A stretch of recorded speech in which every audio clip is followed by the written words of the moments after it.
Hello guys, Uber Eats this. Sa video na to, tuturuan ko kayo kung paano ang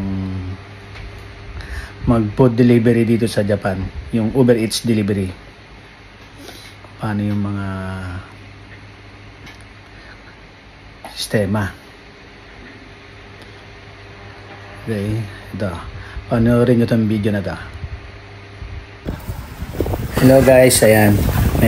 May magpa-pop up sa screen nyo pag nag-online ako sa cellphone ng Uber Eats na application. May lalabas na, ayan, ito. Order, magpa-pop up yan sa screen ng cellphone. Tapos i-click mo lang yung accept.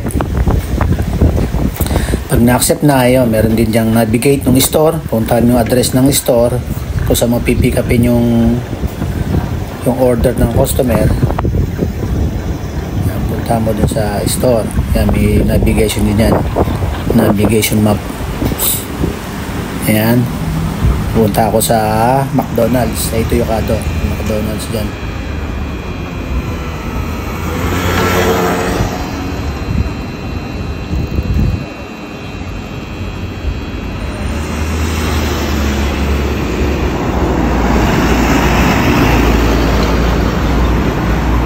Ayan. Pag nasa store na, sasabihin nyo yung order number.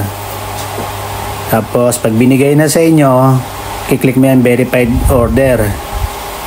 Tapos yun, order verified ulit pag na sa inyo na yung item yung binili ng customer. Tapos navigate na yung address ng customer.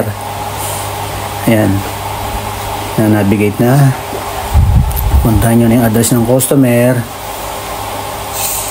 Ayan.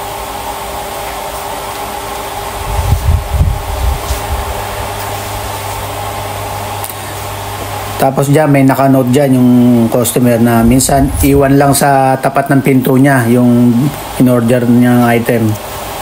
Ilalapag nyo lang dun sa tapat ng pinto niya. Tapos pipicturan mo.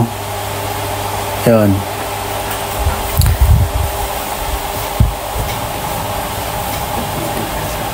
Pipicturan, tapos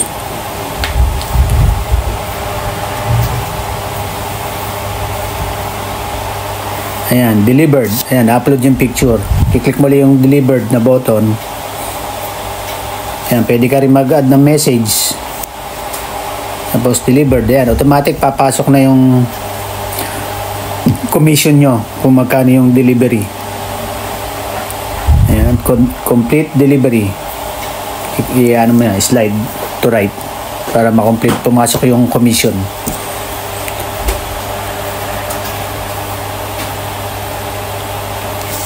Ayan, ganun lang. Sa una, medyo nakakalito pero masasanay din.